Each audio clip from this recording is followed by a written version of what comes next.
मैं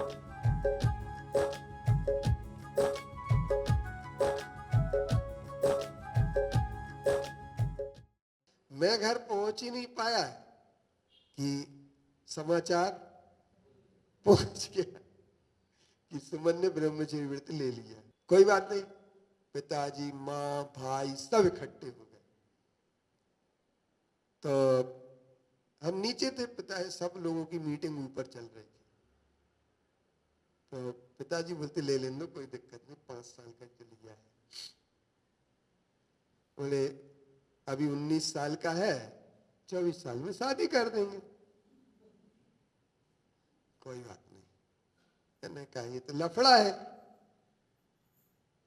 सामायिक करने बैठा मैं, सामायिक करके बैठने के बाद उसमें हमने सामायिक पाठ पढ़ा।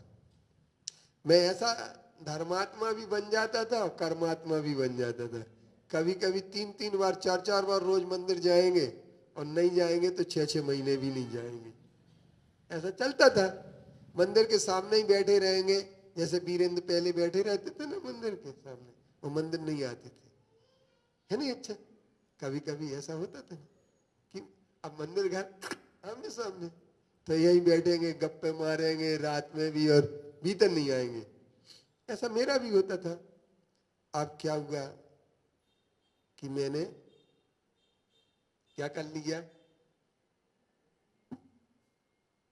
समय करने के बाद पाठ पढ़ा, यस्यास्ति नैक्यम वपुषापि सार्धम तस्यास्ति किम पुत्र कलत्ते मित्रई पृथक्यते चर्मणि रोम कूपा कुतो ही तिष्ठन्ति शरीर मध्य।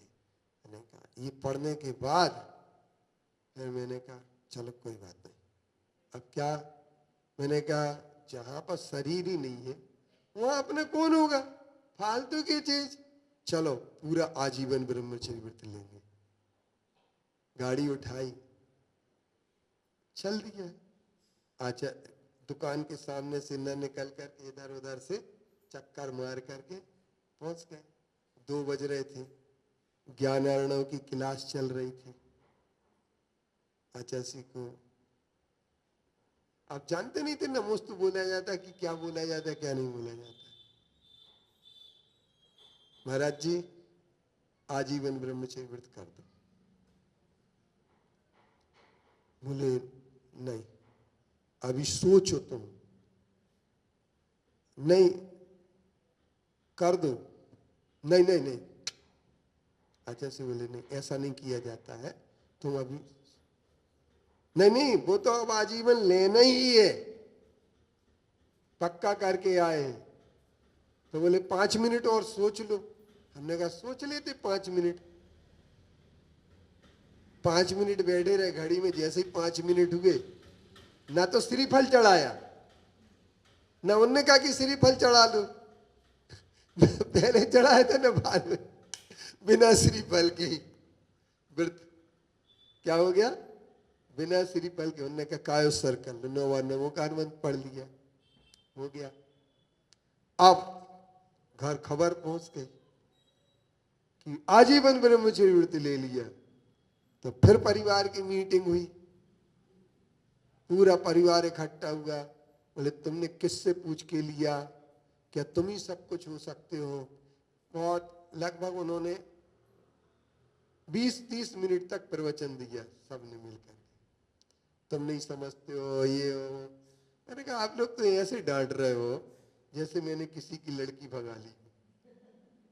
अरे अच्छे काम तो किया है, त्याग का काम किया, कोई गलत काम तो किया नहीं है, इसलिए ऐसे डांटने की कोई आवश्यकता नहीं।